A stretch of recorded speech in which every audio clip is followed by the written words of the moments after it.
Stéphane Sivelli, bonjour, vous êtes délégué général du concours Écricom, en fait des concours Écricom, puisqu'il y en a quand même un certain nombre, et au sein de ces concours Écricom, il y a le concours Écricom Tremplin 2, qui va donc s'adresser à des étudiants déjà en cours de cursus qui ont un niveau, qui obtiendront un niveau Bac+3.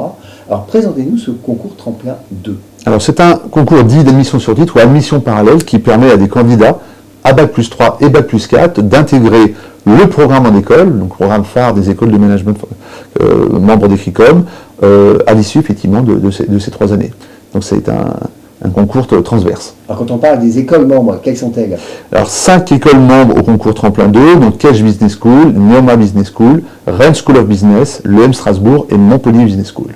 Alors concrètement, ça se passe comment? Quelles sont les modalités pour passer ce concours? C'est un concours qui va s'adosser à 2 piliers. Un dossier académique qui est lui-même constitué des notes, les notes du bac, les notes du cycle complètes de ces 3 années, et puis des épreuves externes, notamment un test de logique, le TAGE MAGE, et obligatoirement un test d'anglais au choix. On offre un large choix de tests en anglais possible parmi TOEFL, TOEIC, IELTS, Cambridge.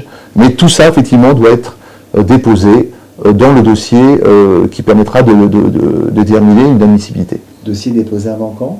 Avant le 10 avril 2023, impérativement.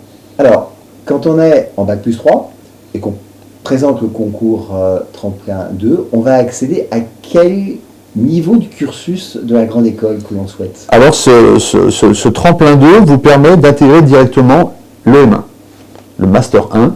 Donc, effectivement, on fait un combinatoire 3 plus 2 années. Ce concours, est-ce qu'on le prépare? Il est essentiel de le préparer parce que l'idée, c'est d'avoir non seulement un bon dossier académique, et là, on a effectivement une capacité d'analyser des centaines de milliers de candidats, mais on doit aussi avoir le meilleur score possible, et en anglais, et en TAGE. Quelle est la répartition, au final, entre le dossier de notes, le dossier, on va dire, scolaire, et ces épreuves?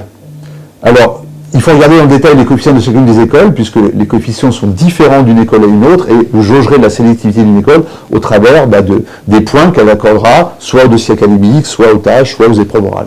On rappelle combien de places proposées sur l'ensemble du 1615 places proposées, donc c'est assez considérable. Pour combien de candidats qui se présentent à peu près au concours? Sur les tremplins 2, de l'ordre de 3500 à 4000 candidats. Donc une chance sur 3 d'intégrer. Alors, on parle de Bac+3, mais on parle de quel Bac+3? Est-ce qu'il s'agit de bachelor qui finit son cursus en Bac+3? Est-ce qu'il s'agit de licence plutôt éco-management?